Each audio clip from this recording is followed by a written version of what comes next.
Finge que estás enferma y vete. Era un sábado luminoso en las afueras de Sevilla. En el salón, los inversores reían y Ernesto sonreía con su té especial. Ya listo.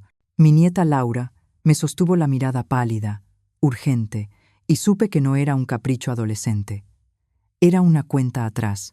Y yo, Teresa Valverde, tenía exactamente 1 minuto para elegir entre la cortesía o la vida. Cuando abrí aquel pequeño trozo de papel doblado, no imaginé que 5 palabras escritas con la letra temblorosa de mi nieta cambiarían mi destino. Hazte la enferma y vete. Alcé la vista. Laura, mi nieta de 14 años, me miraba con los ojos abiertos de par en par, rogándome en silencio que la creyera. Su rostro estaba tan pálido que sentí un escalofrío recorrerme la espalda. No supe entonces que esa advertencia era lo único que me separaba de una tragedia. Pero antes de continuar, asegúrate de estar suscrito al canal y cuéntanos en los comentarios desde qué parte de España estás viendo esta historia. Nos encanta saber hasta dónde llegan nuestras voces. Aquella mañana de sábado en las afueras de Sevilla parecía como cualquier otra. Llevaba casi 3 años casada con Ernesto, un empresario carismático al que conocí tras la muerte de mi marido. A los ojos de todos, mi vida era estable. Una casa luminosa, cierta holgura económica y una familia aparentemente en paz. Laura, sin embargo, nunca terminó de confiar en Ernesto. Al principio pensé que era la desconfianza propia de una adolescente, pero con el tiempo, esa prudencia suya se volvió casi obsesiva. Observaba todo, escuchaba todo. Ese sábado, Ernesto había organizado un almuerzo con varios inversores. Llevaba días repitiéndome que era una oportunidad crucial para su empresa. Yo me había pasado la semana preparando el menú, planchando manteles y eligiendo flores frescas. Estaba terminando una ensalada de naranja y bacalao cuando Laura entró en la cocina. Su voz era apenas un susurro. «Abuela, necesito hablar contigo». Antes de que pudiera responder, Ernesto apareció ajustándose el gemelo de la camisa. «¿Qué conspiráis vosotras dos?», preguntó con esa sonrisa tan ensayada. «Nada, cariño», dije con rapidez. «Laura solo me pide ayuda con un trabajo del colegio». «Bien». «Sé breve», respondió mirando su reloj. «Los invitados llegan en media hora». Asentí, siguiendo a Laura por el pasillo. En cuanto cerró la puerta de su habitación, la niña me entregó el papel con las manos temblorosas. Al leerlo, comprendí que mi vida acababa de dar un giro irreversible. «No es una broma», susurró Laura con la voz quebrada. «Por favor, abuela, confía en mí. Tienes que salir de esta casa ahora mismo. Inventa algo, di que te sientes mal, pero vete». Me quedé paralizada. En todos mis años, como madre y abuela, jamás había visto a la niña tan seria, tan asustada. «Laura, me estás preocupando», le dije intentando mantener la calma. «¿Qué ocurre?».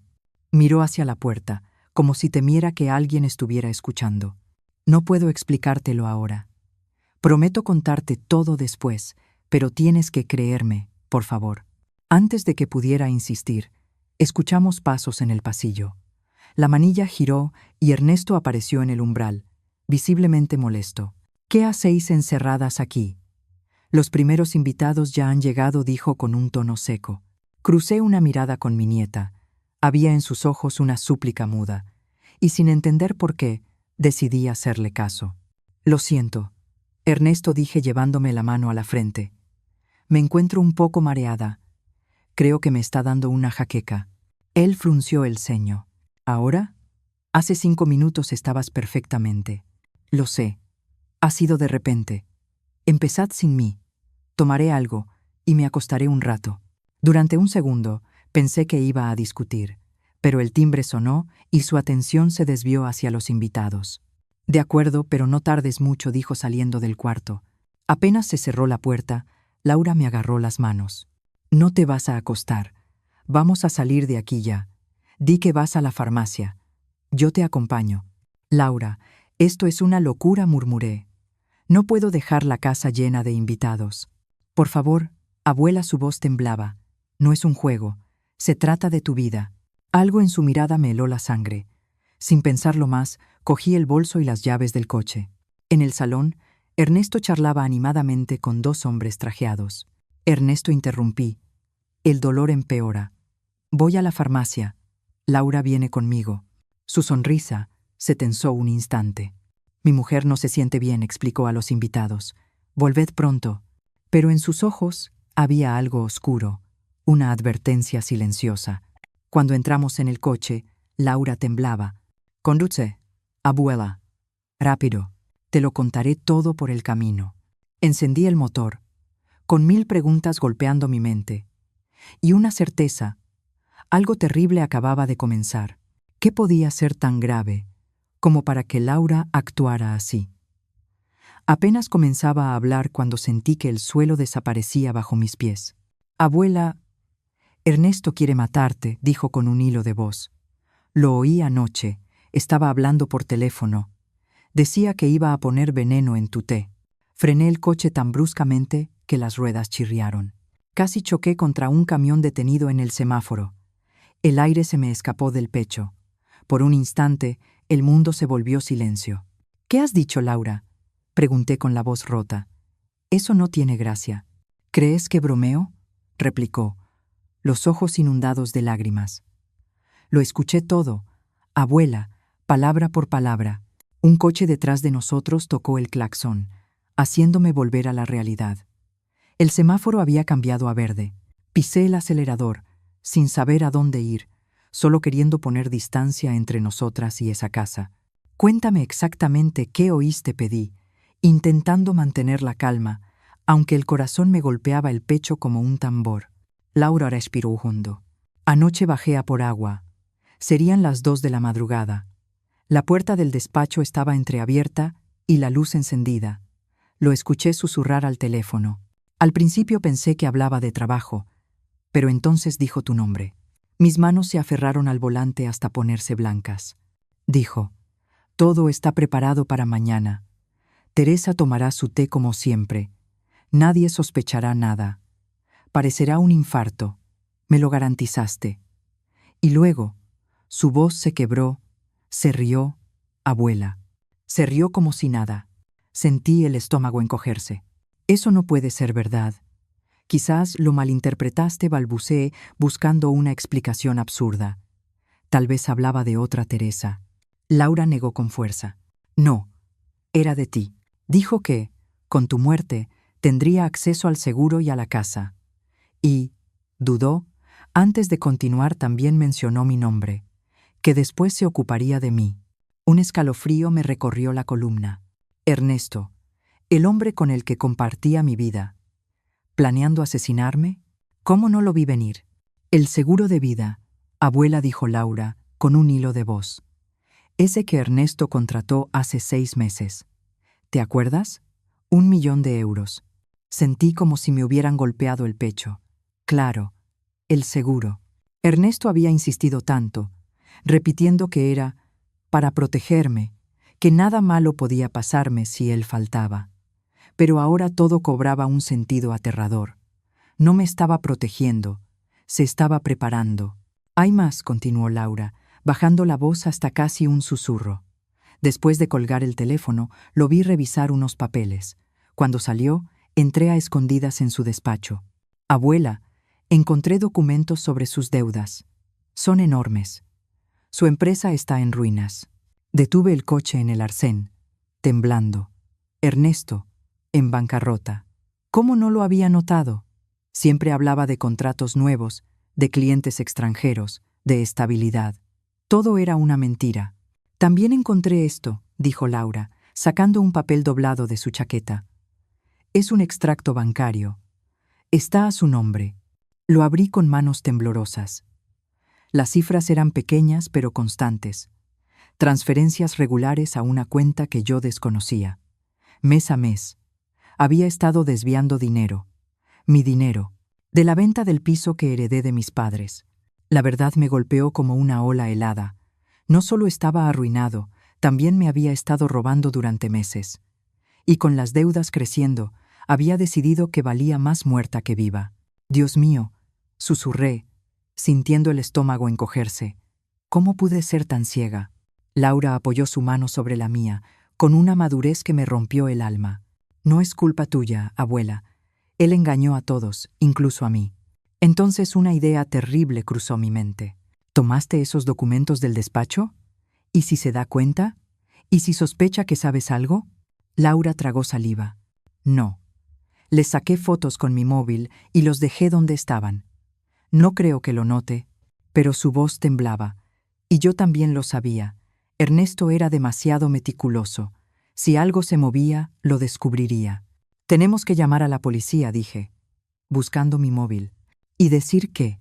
Replicó Laura con angustia. Que escuchamos una conversación y encontramos papeles. No tenemos pruebas reales, abuela. Tenía razón. Sin pruebas, nadie nos creería. Y entretanto, él estaba en casa, con una sonrisa y una tetera lista. Nuestra palabra contra la suya, un empresario respetado frente a una esposa histérica y una adolescente asustada. Ya podía imaginar cómo se distorsionaría la historia y cómo nuestras voces perderían peso ante la autoridad y la apariencia de Ernesto. Mientras discutíamos, mi móvil vibró sobre el asiento. Un mensaje de Ernesto. ¿Dónde estáis? Los invitados preguntan por ti. La banalidad del texto me heló, tan normal, tan cotidiano, como si no hubiera planeado nada. ¿Qué hacemos ahora? Susurró Laura, con la voz rota. ¿Volvemos? No podía ofrecérselo. No podíamos regresar sin pruebas, y tampoco podíamos huir sin rumbo. Él tenía recursos, y haría que nos localizaran. Tomé aire y decidí. Necesitamos pruebas, algo tangible que obligue a la policía a actuar. Laura enarcó las cejas. ¿Cómo?, preguntó. Le expliqué mi idea con la voz más firme que pude mantener. El veneno que planeaba usar hoy es nuestra oportunidad.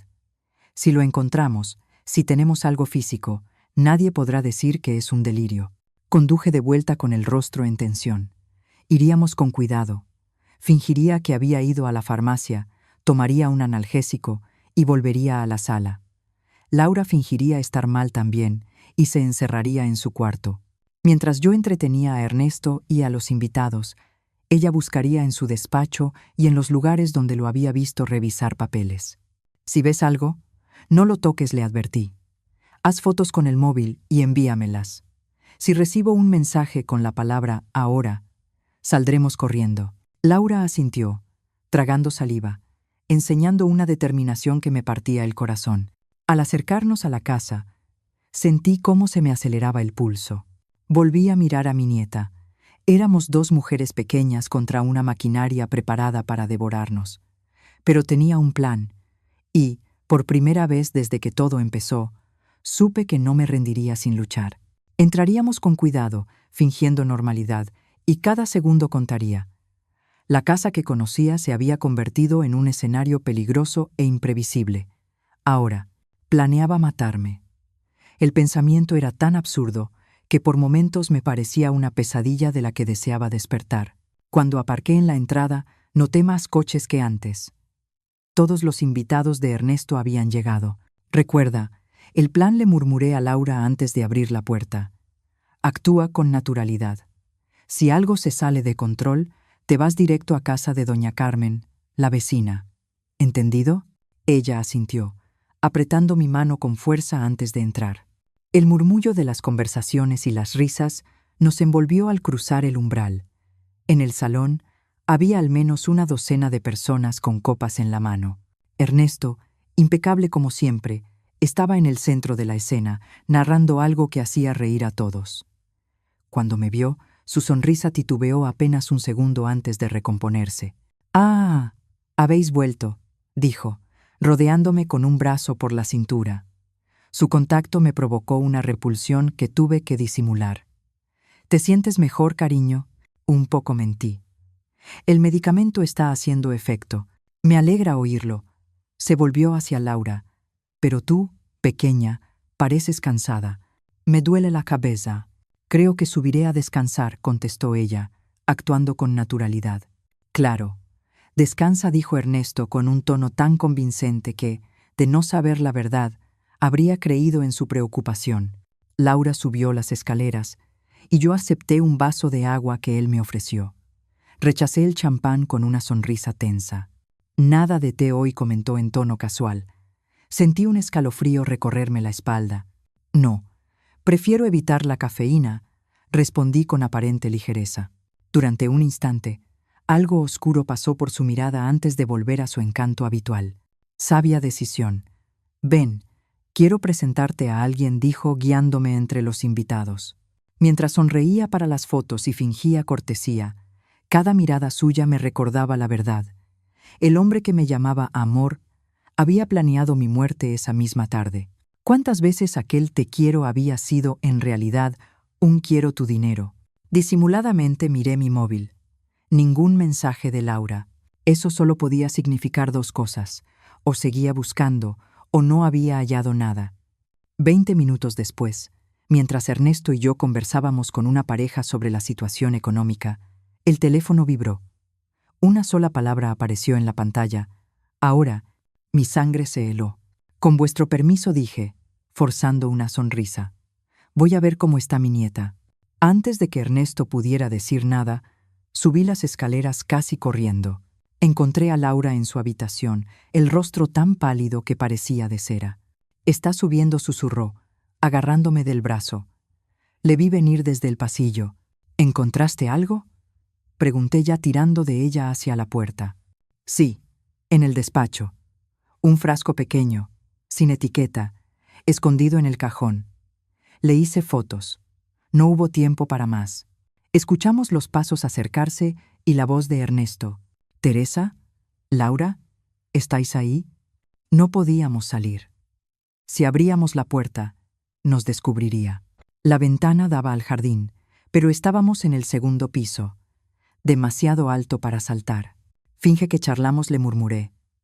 «Sonríe». La puerta se abrió con un clic seco. Ernesto entró, con esa calma calculada que tanto me asustaba. «¿Todo bien por aquí?», preguntó, escudriñando nuestros rostros. «Sí. Laura tiene dolor de cabeza. Vine a ver cómo estaba», contesté. Nos observó un segundo más y luego sonrió, sin calidez. «Perfecto. Por cierto, preparé tu té favorito. Te está esperando en la cocina». Mi estómago se revolvió. El té, la trampa. «Gracias, pero creo que hoy lo evitaré». «La medicina», intenté decir. «Insisto», interrumpió. «Es una mezcla nueva, especial para las migrañas». Noté el peligro inmediato. Si me negaba, sospecharía. Si lo bebía, moriría. «Está bien», mentí con serenidad. «Bajaré en unos minutos». Él asintió, saliendo. Cuando la puerta se cerró, Laura y yo nos miramos aterradas. El juego acababa de comenzar. «El té», susurró Laura con voz temblorosa. «Va a insistir en que lo bebas». «Lo sé», respondí, sintiendo cómo el pánico me subía por el pecho. «Tenemos que salir de aquí, ahora, aunque sea por la ventana». Pero antes de que pudiera moverme, un sonido metálico nos heló la sangre. El clic inconfundible de una llave girando en la cerradura desde fuera. Nos había encerrado. «Nos ha encerrado», exclamó Laura, corriendo hacia la puerta y girando el pomo en vano. El pánico amenazaba con dominarme, pero me obligué a pensar. Si Ernesto había echado la llave, era porque sospechaba algo. Quizás había notado el desorden en su despacho, o tal vez había visto el miedo en nuestros rostros. La ventana, decidí con voz firme. Es nuestra única salida. Corrí hacia ella y abrí las cortinas. El jardín se extendía 5 metros más abajo. No era una caída mortal, pero sí lo bastante peligrosa para romperse algo si no éramos cuidadosas. «Es demasiado alto, abuela», susurró Laura, temblando. «Lo sé, pero no hay alternativa». Miré alrededor y vi el edredón de la cama. Podemos usarlo como cuerda. Arranqué el edredón y lo até con fuerza a la pata del escritorio. No llegaría hasta el suelo, pero al menos reduciría la caída. «Abuela», susurró Laura señalando la puerta. «Está volviendo». Los pasos resonaban en el pasillo. Ernesto se acercaba, y algo me decía que no venía con sonrisas. «Rápido», ordené. «Tú primero. Desciende lo más que puedas, y suéltate cuando te lo diga». Laura obedeció sin dudar. La vi trepar por la ventana, aferrarse al edredón y deslizarse. Quedaban apenas 2 metros cuando dije, «Ahora». Se soltó, rodando sobre el césped. Estaba viva. No había tiempo para pensar. La llave giró en la cerradura. Me lancé tras ella, resbalando por la tela ardiente. Y justo al tocar el aire libre, escuché el grito furioso de Ernesto detrás de mí. «Teresa». La voz de Ernesto, cargada de furia, resonó desde el cuarto. Ese grito bastó para hacerme soltar el edredón sin pensarlo. Caí pesadamente sobre el césped. Un dolor punzante me atravesó el tobillo izquierdo, pero la adrenalina me mantuvo en pie. «¡Corre!», grité a Laura, que estaba unos metros más adelante, mirándome con los ojos muy abiertos. Seguí su mirada. Ernesto estaba asomado en la ventana, el rostro distorsionado por la ira. Por un instante temí que se lanzara tras nosotras, pero desapareció de nuestro campo de visión. «Va a bajar por las escaleras», dije jadeando. «Tenemos que salir de aquí». Corrimos por el jardín trasero. Yo cojeaba, pero no me detuve. Llegamos al muro que separaba la casa de la calle lateral. Laura saltó primero. Yo la seguí, sintiendo un tirón agudo al caer al otro lado. «¿A dónde vamos?», preguntó entrecortada. Miré alrededor. El conjunto residencial estaba casi vacío. Los guardias de seguridad estaban lejos, en la entrada principal. Ernesto seguramente ya habría inventado alguna historia. «Mi esposa está enferma. Ha tenido un episodio». Me hervía la sangre solo de imaginarlo. Por allí indiqué hacia una hilera de árboles. «Atajaremos por el bosque y saldremos por la puerta de servicio». Mientras corríamos, escuchamos voces detrás, puertas golpeando. Ernesto había alertado a los invitados, transformando nuestra huida en un espectáculo. El bosque era nuestra única protección. Las ramas nos arañaban los brazos, pero seguimos avanzando. «¿Las fotos?», pregunté. Laura sacó su móvil y me mostró las imágenes del frasco ámbar sin etiqueta, oculto entre documentos. «Hay más», dijo, deslizando el dedo. «Mira esto». La pantalla mostró una hoja escrita con la caligrafía de Ernesto, una lista meticulosa de horarios, dosis y observaciones. Era el plan de asesinato, por escrito.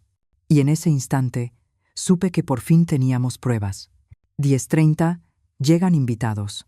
11:40 y 5 servir el té, efectos en 15 hasta 20 minutos. Parecer preocupado. Llamar a la ambulancia a las 12:10. Demasiado tarde. Leí aquella nota escrita con la caligrafía impecable de Ernesto y sentí como el estómago se me encogía. Era un cronograma detallado de mi muerte, planificado con la precisión de una reunión laboral. Frío, metódico, de su puño y letra. «Dios mío», susurré. Iba a hacerlo hoy. Las voces se acercaban por el bosque. La búsqueda había llegado hasta allí. «Vamos», dije a Laura, tirando de su mano. «La puerta de servicio no puede estar lejos». Nos internamos entre los árboles, apartándonos del sendero. Mi tobillo latía con dolor, pero el miedo me impulsaba. Finalmente vimos la pequeña puerta metálica que los empleados del complejo utilizaban para entrar y salir. «Está cerrada», murmuré, empujando inútilmente. Laura miró alrededor hasta que sus ojos se iluminaron. «Tu credencial del condominio, abuela. Pásala por el lector». Saqué la tarjeta del bolso con manos temblorosas. Al pasarla, la luz verde parpadeó y la puerta se abrió con un clic liberador. Salimos a una calle secundaria, silenciosa y vacía. Casas sencillas, un par de talleres y tiendas cerradas. Nadie a la vista. «¿A dónde vamos ahora?», preguntó Laura, sin soltarme la mano. Pensé rápido. No podíamos ir con nadie conocido. Ernesto los contactaría enseguida. Iremos al centro comercial Nervión Plaza. Desde allí pensaremos y llamaremos a la policía. Caminamos hasta una avenida más grande y logramos detener un taxi. El conductor nos miró con curiosidad, pero no dijo nada cuando pedí que nos llevara al centro. Durante el trayecto, Laura apoyó la cabeza en mi hombro, temblando. «Tengo miedo», susurró. «No nos encontrará», le prometí, intentando sonar firme. «Tenemos pruebas, y esta vez nadie podrá negarlo». Al llegar al centro comercial, subimos al segundo piso y entramos en una cafetería tranquila.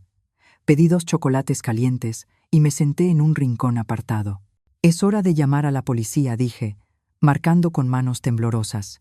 Fue entonces cuando vi la pantalla del móvil. decenas de llamadas perdidas y varios mensajes de Ernesto. Con las manos temblorosas, abrí el más reciente. Teresa, por favor, vuelve a casa. Estoy muy preocupado por ti y por Laura. Si esto es por nuestra discusión de ayer, podemos hablar. No hagas nada impulsivo.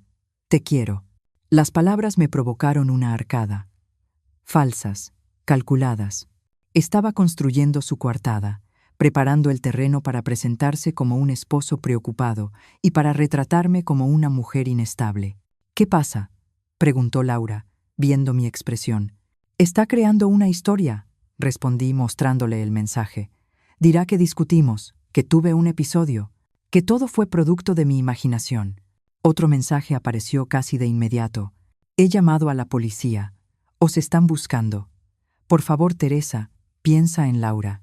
Sentí cómo la sangre se me helaba. Había involucrado a la policía, pero no para protegernos, sino para acusarme veladamente.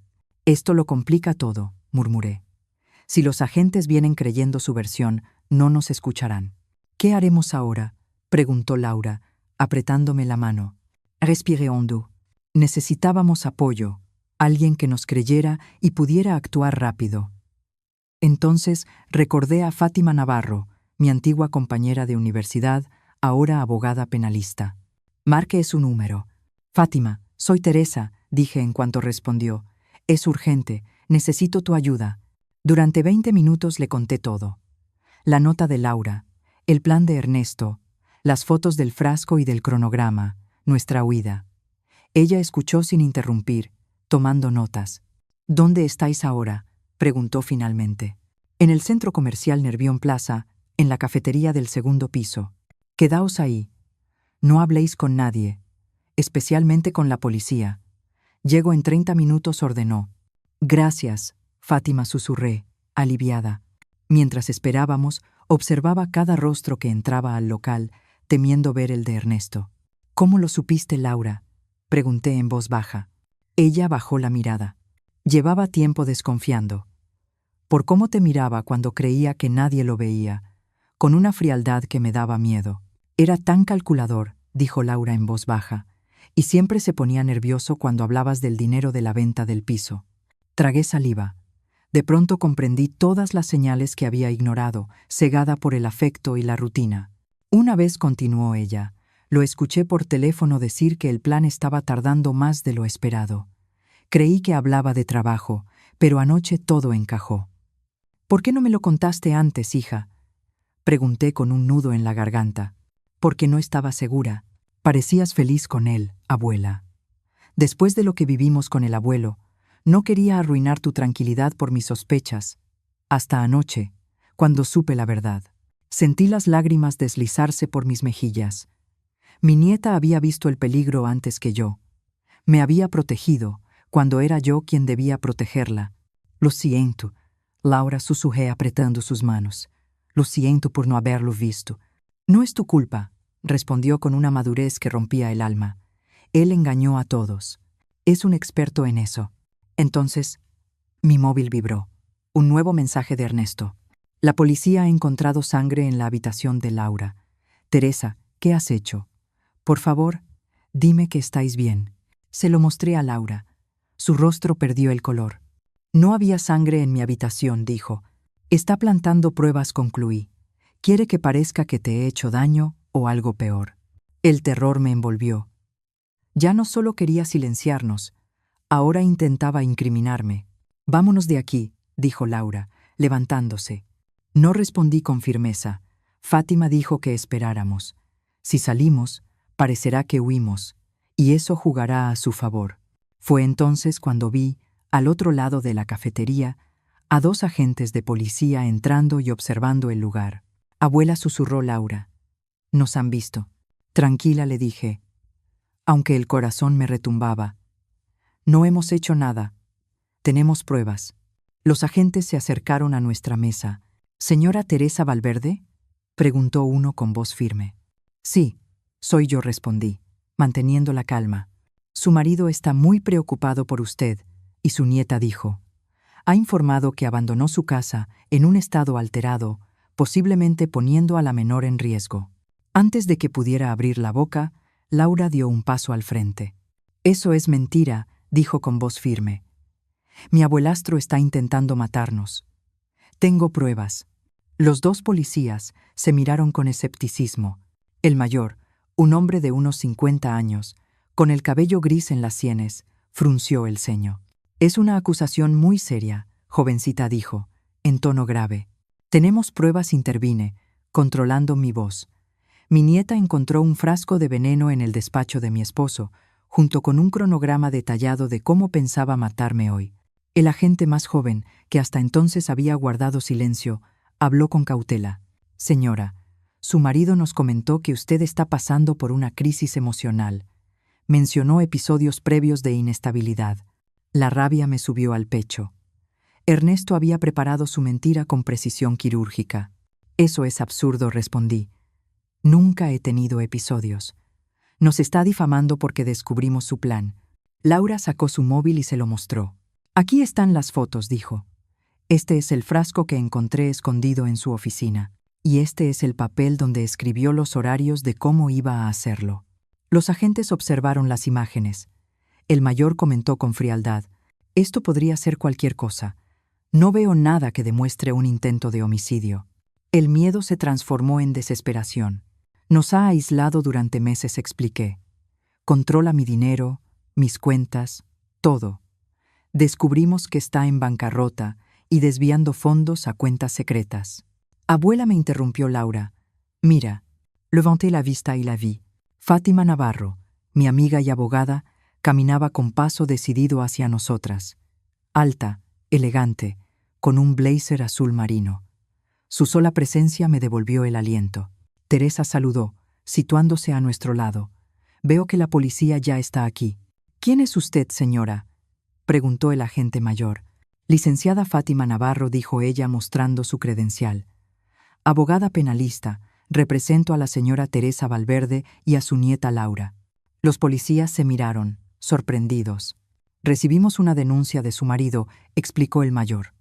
Dice que la señora está mentalmente inestable y podría ser un peligro para la menor. Fátima sonrió con serenidad profesional. Entiendo, dijo. Y supongo que también habrán considerado la posibilidad de que el denunciante sea el verdadero peligro. ¿Consideraron que el señor Valverde podría estar haciendo falsas acusaciones para encubrir sus propios crímenes?, preguntó Fátima Navarro con voz firme. El silencio de los policías fue casi una confesión.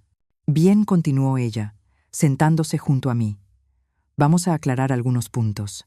Mis clientas poseen evidencia fotográfica de sustancias potencialmente tóxicas y un documento escrito que detalla un plan para envenenar a la señora Valverde.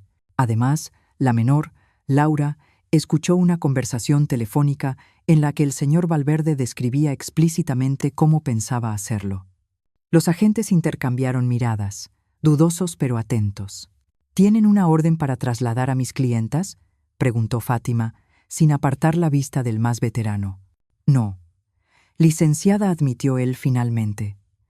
Solo estamos investigando una posible desaparición tras el testimonio del señor Valverde. Como pueden ver, replicó Fátima, nadie está desaparecida. Mis clientas están vivas y a salvo, lejos de una amenaza real. El policía más joven intervino. Su marido mencionó haber encontrado sangre en la habitación de la menor. Dijo estar preocupado por la posibilidad de que la señora le hiciera daño. Laura soltó una risa nerviosa. Eso es absurdo. No había sangre. Él está plantando pruebas.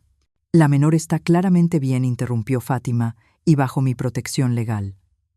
En este momento, les recomiendo regresar a la comandancia y registrar la contrademanda que presentaré ahora mismo: intento de homicidio, falsificación de pruebas y simulación de delito y denuncia falsa contra el señor Ernesto Valverde.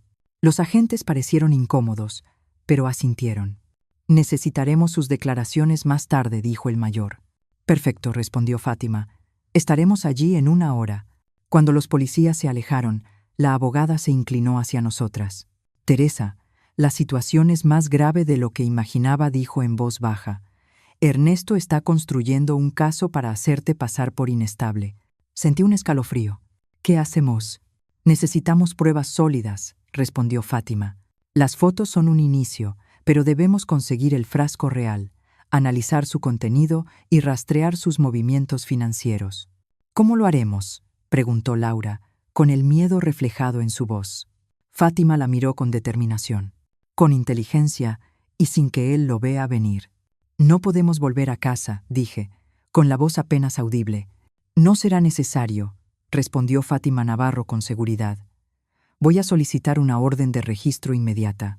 Tengo contactos que pueden mover esto rápido, sobre todo considerando que hay una menor en riesgo. Se inclinó hacia mí, su tono más grave. Teresa, tienes que ser fuerte. Ernesto va a jugar sucio. Buscará cualquier detalle para desacreditarte. Pequeñas discusiones, estrés, nervios, lo distorsionará todo para pintarte como una mujer inestable. Tragué saliva, abrumada por la magnitud de lo que enfrentábamos. ¿Cómo pude no verlo?, murmuré, más para mí que para ella. Porque personas como él son expertos en manipular, explicó Fátima. Sociópatas funcionales. Saben fingir afecto, empatía, estabilidad. No es tu culpa.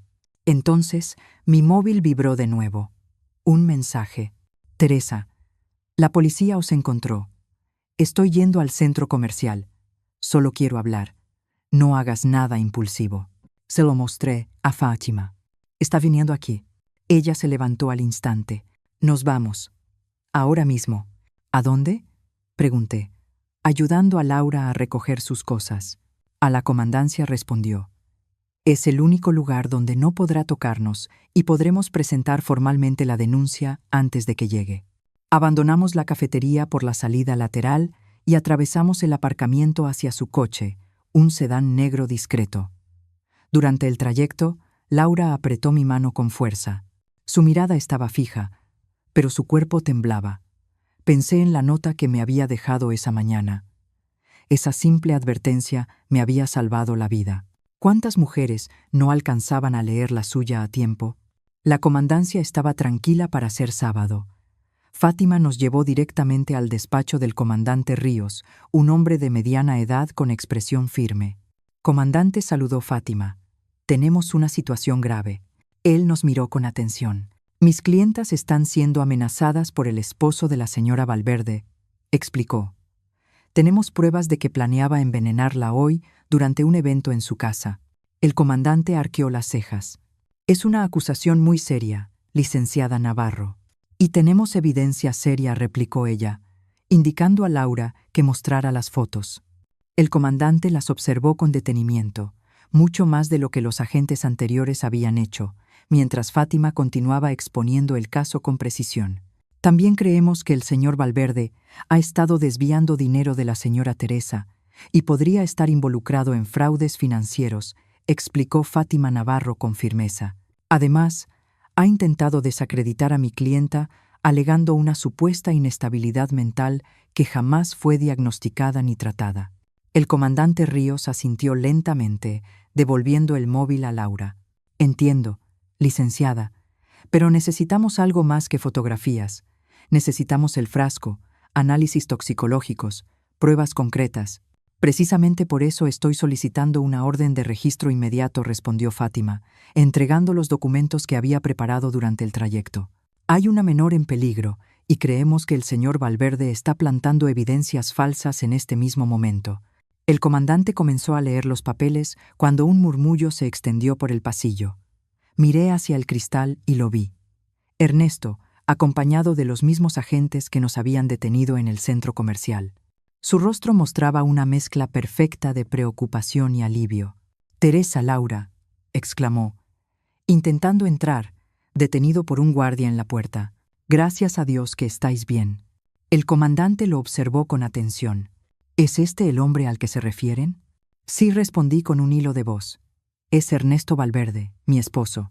El comandante hizo un gesto, y Ernesto entró con paso controlado. Se inclinó hacia Laura, intentando tocarle el hombro, pero ella se apartó. «¿Qué ocurre aquí?», preguntó con tono dolido. «Teresa, ¿por qué huiste así?». Los invitados estaban alarmados. «Señor Valverde», intervino el comandante, «la señora Teresa y su abogada están presentando una denuncia formal por intento de homicidio». Ernesto fingió sorpresa. «¿Qué?», «Eso es absurdo», exclamó, mirándome con expresión de incredulidad perfectamente ensayada. «Teresa, amor, ¿qué estás diciendo? Es por la medicina, ¿verdad? Ya te expliqué que era solo para ayudarte con tus crisis de ansiedad». El comandante lo miró con interés. «¿Qué medicina?» «Teresa sufre ansiedad», respondió Ernesto con tono paternal. El doctor Santos le recetó un tranquilizante leve, pero ahora cree que intento envenenarla. Sentí un escalofrío recorrerme la espalda. Su historia era tan convincente, tan bien elaborada, que incluso el comandante vaciló. «Eso es mentira», intervine, la voz quebrada de rabia. «Nunca tuve ansiedad. Jamás visité a ese supuesto doctor». Ernesto suspiró con dramatismo, mirando al comandante. «¿Lo ve usted?», dijo, fingiendo compasión. «Es exactamente de lo que le hablaba. Ella ha negado su condición durante meses», decía Ernesto, fingiendo pesar. «Se niega a tomar la medicación, y eso agrava sus episodios». «Señor Valverde», interrumpió Fátima Navarro con voz firme como el acero. «Mi clienta nunca ha sido diagnosticada con ningún trastorno psicológico. ¿Puede presentar registros médicos que respalden sus palabras?». Ernesto titubeó apenas un segundo. «Puedo solicitarlos al doctor Santos el lunes», respondió con calma. «Pero ahora lo importante es su bienestar. Solo quiero llevarlas a casa a salvo». «Eso no será posible por el momento», dijo el comandante Ríos, con tono autoritario. «Tenemos acusaciones graves de ambos lados que deben investigarse». Hasta entonces, Laura había permanecido callada. De pronto se levantó, temblando pero decidida. «Yo lo escuché», dijo mirando fijamente a Ernesto. «Lo oí anoche por teléfono planeando envenenar a mi abuela. Dijo que parecería un ataque al corazón. Después se encargaría de mí». Por un segundo, la máscara de serenidad de Ernesto se quebró. Un destello de furia pasó por su rostro antes de que volviera a componer su expresión. «Laura, querida», dijo con dulzura, «debiste malinterpretar. Hablaba de negocios, no de esto». «No me equivoqué», replicó ella con la voz quebrada pero firme. «Usted quería matarla por el dinero del seguro. Vi los papeles». Ernesto giró hacia mí con fingida indignación. «¿Lo ves, Teresa? Le estás llenando la cabeza de fantasías. Esto es abuso psicológico». Antes de que pudiera responder, un oficial entró en la sala con un sobre. «Comandante, acaban de llegar los resultados preliminares del registro en la Casa Valverde». El comandante abrió el sobre. La tensión se hizo espesa. Ernesto se mantuvo inmóvil. Laura me apretaba la mano. Fátima no le quitaba los ojos de encima.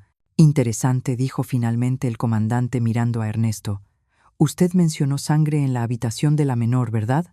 «Sí, así es», respondió Ernesto con fingida serenidad. «Cuando entré, vi manchas en la alfombra. Temí lo peor».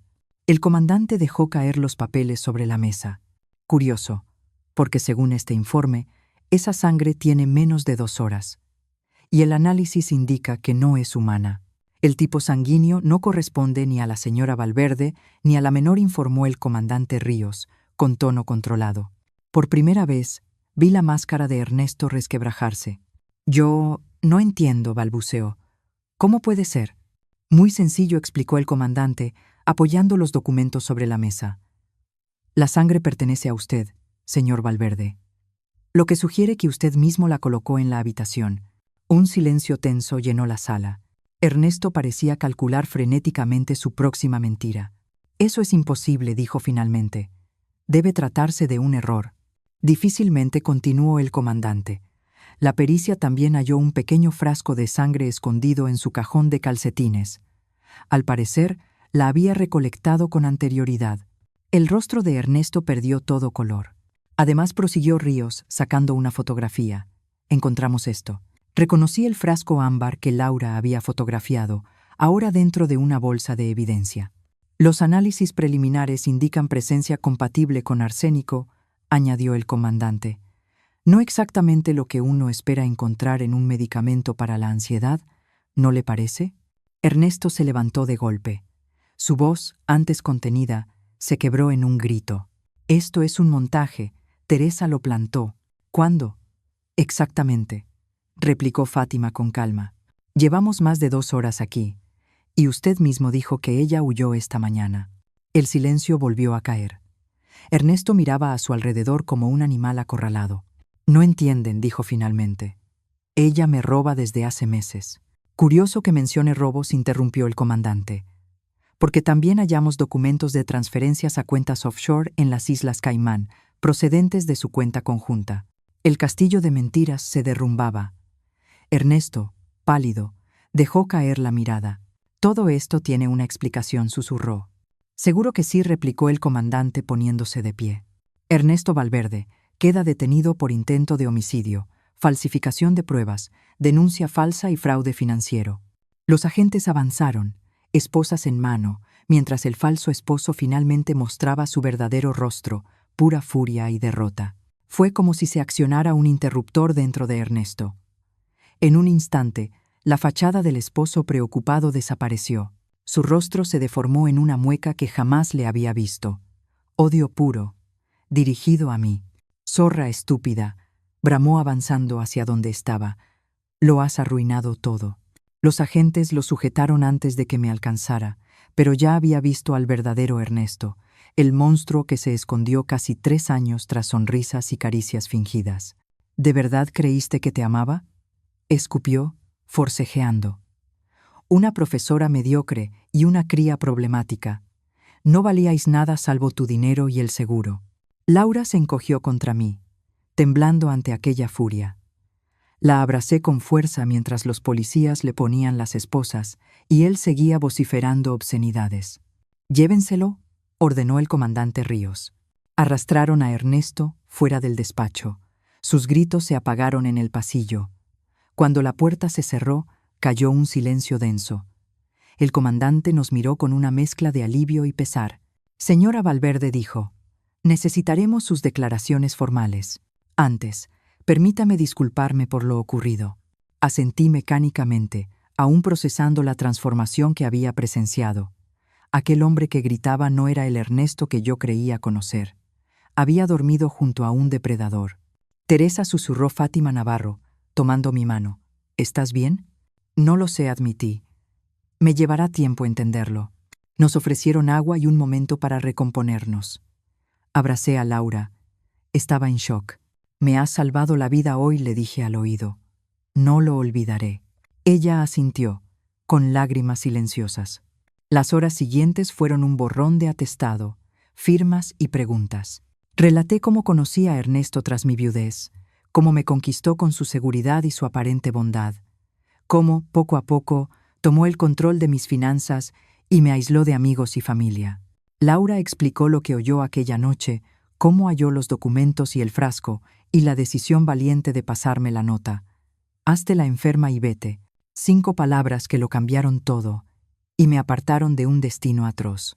La policía científica continuó registrando nuestra casa durante toda la noche, y, por primera vez en mucho tiempo, respiré con la certeza de que la verdad empezaba a abrirse paso.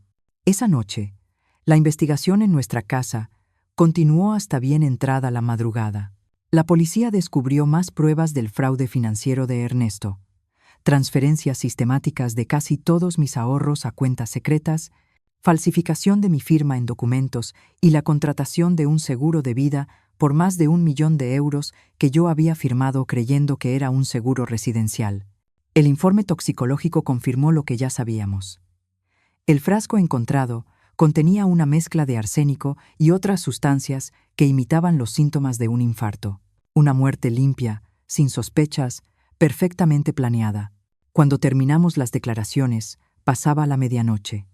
Ernesto ya había sido formalmente arrestado y esperaba su audiencia de custodia. Fátima Navarro insistió en que no regresáramos a la casa. No solo porque sigue siendo una escena de crimen, dijo con calma, sino porque volver allí sería demasiado doloroso. Nos alojó en su hogar. «Quédense el tiempo que necesiten», añadió, mostrándonos el cuarto de huéspedes. «Mañana pensaremos con la cabeza fría». Esa noche, acostada junto a Laura, no pude dormir. Cada vez que cerraba los ojos, veía el rostro de Ernesto distorsionarse en odio. «¿Cómo fui tan ciega?», susurré para mí misma. «Abuela», dijo Laura en la oscuridad. Con voz temblorosa, «¿crees que él nos quiso alguna vez?». La pregunta me rompió el alma. A pesar de todo, seguía siendo una adolescente que acababa de perder otra figura paterna. No lo sé, hija, respondí honestamente. Pero si algo aprendí hoy, es que el problema nunca fue nuestro, sino suyo. Hay personas incapaces de amar, que solo usan a los demás para lograr lo que quieren. Ella guardó silencio unos segundos. ¿Y ahora qué haremos? Un día a la vez le respondí, abrazándola. Juntas, siempre juntas. Semanas después supimos que Ernesto no era más que un impostor.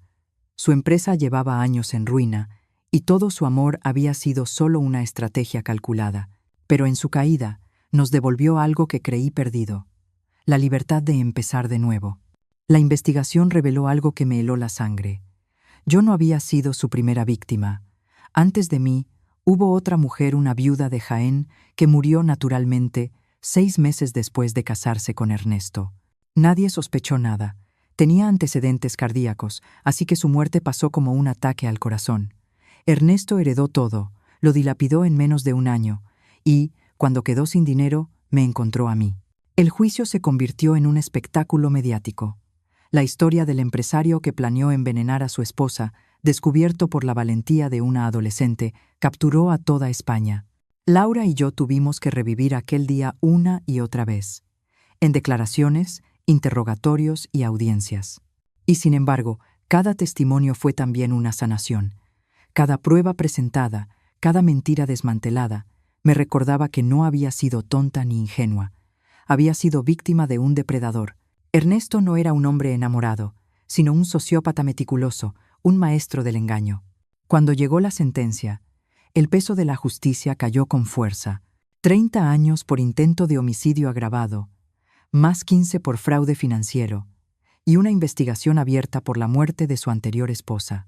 6 meses después de aquel sábado fatídico, Laura y yo nos mudamos a un piso más pequeño en el barrio de Triana. No era lujoso, pero era nuestro. Un espacio libre de sombras. Una mañana, mientras desempacaba mis libros de historia, encontré un pequeño papel doblado entre las páginas de un tomo de Cervantes. Lo reconocí al instante. La letra de Laura. Hazte la enferma y vete. Guardé la nota en una caja de madera sobre mi mesilla, no como un recuerdo de miedo, sino como símbolo de valentía. Ha pasado un año.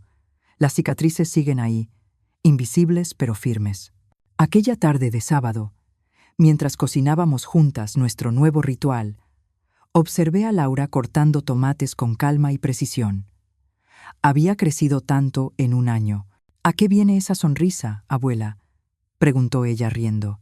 A que me salvaste la vida, cielo, respondí. Y todavía no termino de creer lo fuerte que somos. Estaba pensando en lo afortunadas que somos, respondí, sorprendida por la sinceridad de mis propias palabras. Laura levantó una ceja, incrédula. ¿Afortunadas? Después de todo lo que pasamos con ese monstruo, asentí, dejando la cuchara de madera sobre la encimera y girándome hacia ella. Sí, afortunadas.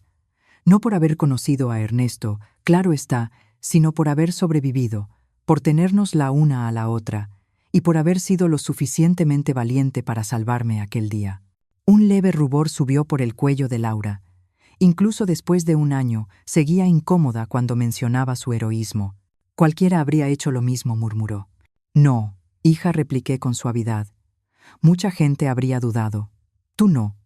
Actuaste sin titubear, y gracias a eso estoy viva. Laura sonrió tímidamente y volvió a cortar los tomates.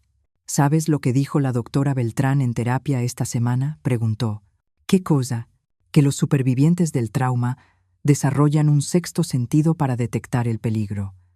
Que tal vez por eso siempre sentí algo raro en Ernesto, incluso cuando tú no veías nada. Asentí despacio. La doctora Beltrán era nuestra terapeuta desde hacía meses. Habíamos decidido ir a terapia juntas, una de las mejores decisiones de nuestra vida. Tiene razón, le dije. Siempre fuiste sensible a las personas, incluso de niña. Me detuve un instante. No quise traer a la conversación el recuerdo del divorcio de su padre, aquel hombre ausente que la había dejado marcada. Sí, dijo Laura. Creo que aprendí a reconocer a los hombres en los que no se puede confiar. Sonreí, orgullosa y triste a la vez. Continuamos cocinando en un silencio cómodo. El piso estaba lleno de luz natural. El aroma de las especias llenaba el aire. Por primera vez en mucho tiempo, sentí paz. Entonces sonó el timbre. «Debe de ser Fátima», comenté mirando el reloj. Siempre llega temprano. Fátima se había convertido en más que nuestra abogada. Era una amiga. Abrí la puerta y la vi sonriendo, sosteniendo una botella de vino. «Traigo noticias», anunció entrando y abrazándonos. Y, por una vez, son buenas. Nos sentamos en la sala, intrigadas por el entusiasmo de Fátima Navarro. La policía por fin consiguió las pruebas que faltaban sobre la muerte de Beatriz Llorente. La primera esposa de Ernesto, anunció ella, refiriéndose a la viuda que había fallecido misteriosamente 6 años atrás. Un escalofrío me recorrió la espalda. «¿Qué encontraron?», pregunté con la voz entrecortada. «Exhumaron el cuerpo», explicó Fátima. «Había rastros de arsénico en el cabello y en las uñas». Por un instante me faltó el aire. Saber con certeza que Ernesto ya había asesinado antes era perturbador, pero también trajo un extraño alivio. No estaba loca. Todo había sido real. «¿Eso significa?», comencé. «Significa que será juzgado por homicidio calificado», confirmó ella. «Con las pruebas nuevas, su condena actual se convertirá en cadena perpetua sin posibilidad de libertad condicional». Laura soltó un suspiro largo. «¿Nunca saldrá?». «Nunca», afirmó Fátima con seguridad. «No volverá a lastimar a nadie». Debería haber sentido solo paz. Pero la tristeza me golpeó también. No por él, sino por todas las vidas que destruyó. Beatriz, su familia, la nuestra. «Hay algo más», dijo Fátima, su tono volviéndose más ligero. «La venta del chalet de Ernesto se completó. El valor íntegro será transferido a vosotras como restitución parcial. No es todo lo que robó, pero es un comienzo». Miré a Laura, sorprendida. «¿Cuánto?». «Unos 500.000 euros», respondió Fátima. «Suficiente para asegurar tu futuro, Laura, y devolverles la estabilidad que os quitó». Me quedé sin palabra. «Entonces, celebremos», dijo Fátima, alzando la botella de vino que había traído. «Brindemos por cerrar este capítulo y mirar hacia adelante». Mientras ellas preparaban la mesa, fui a mi habitación y abrí la pequeña caja de madera. Allí estaba el papel, amarillento por el tiempo. «Hazte la enferma y vete. And bon». 5 palabras que me salvaron la vida. Volví a la sala. Las risas de Laura y Fátima llenaban el aire. Por primera vez en mucho tiempo, sentí que la vida nos estaba devolviendo algo parecido a la paz. Mirándolas a Laura, mi nieta inteligente y valiente, y a Fátima Navarro, mi amiga leal y feroz, sentí una gratitud tan profunda que me dejó sin palabras. «Un brindis», dije levantando mi copa cuando Fátima sirvió el vino. Por los nuevos comienzos, respondimos las 3 al unísono. Mientras almorzábamos y hablábamos del futuro, me di cuenta de algo. Las cicatrices seguirían ahí, sí, pero ya no dolían. Se habían convertido en marcas de supervivencia. Ernesto había intentado destruirnos, pero su traición terminó revelándonos una fuerza que ni siquiera sabíamos que teníamos. Yo había aprendido a confiar en mis instintos, a leer las señales que antes ignoraba, y sobre todo, a valorar mi propia fortaleza. Laura, por su parte, había pasado de ser una adolescente insegura a una joven firme y decidida, consciente de su valor. La terapia no solo la ayudó a sanar el trauma de Ernesto, sino también el abandono de su padre. Ahora soñaba con estudiar psicología, inspirada por el proceso que nos ayudó a recomponernos. «Abuela», me dijo mientras lavábamos los platos, con Fátima secando a su lado. «¿Recuerdas lo que me dijiste en el hospital, justo después de que todo terminó? Asentí. Un día a la vez, juntas». Laura sonrió, una sonrisa limpia, luminosa. «Creo que lo estamos consiguiendo, ¿verdad?». «Sí, hija», le respondí abrazándola con las manos aún mojadas. «Lo estamos consiguiendo». Esa noche, tras despedir a Fátima y ver a Laura dormida, me senté en el balcón observando las luces de Sevilla. Pensé en tantas mujeres que aún vivían bajo el mismo techo que su propio enemigo, sin saberlo. Decidí entonces escribir nuestra historia, no solo como advertencia, sino como esperanza, para decir que es posible sobrevivir a la peor traición y reconstruir desde las ruinas. Y si estás leyendo esto, recuerda lo que aprendí de la forma más dura. Confía en tus instintos. Y nunca subestimes el poder de un pequeño acto de valentía. 5 palabras bastaron para salvar mi vida. Hazte la enferma y vete. A veces, fingir fuerza es el primer paso para descubrir que ya la tienes. A veces pienso en todo lo que viví y no puedo evitar mirar atrás con una mezcla de asombro y gratitud. Si estás viendo esta historia y sientes empatía por mí, por Teresa Valverde, te pido algo muy sencillo. No dejes que el miedo o la duda te silencien jamás. Apóyame con tu comentario. Dime qué parte de mi historia te tocó el alma, porque cada palabra tuya le da sentido a haber sobrevivido, a haber contado lo que tantos callan. Nadie debería sentirse culpable por confiar en la persona equivocada. A veces el amor nos ciega, pero la intuición, esa voz pequeña y persistente, siempre está ahí. Solo tenemos que aprender a escucharla. He aprendido que la fuerza no siempre se grita. A veces se susurra. Se encuentra en los actos más simples, en el coraje de decir basta, en la decisión de empezar de nuevo. No esperes a que alguien te rescate. Rescátate tú misma. Y si alguna vez la vida te golpea, recuerda que incluso de las ruinas puede surgir algo hermoso. Apóyame con un me gusta, suscríbete y comparte mi historia. Que mi voz y la tuya se unan para recordarle al mundo que la valentía también se hereda y la esperanza nunca muere.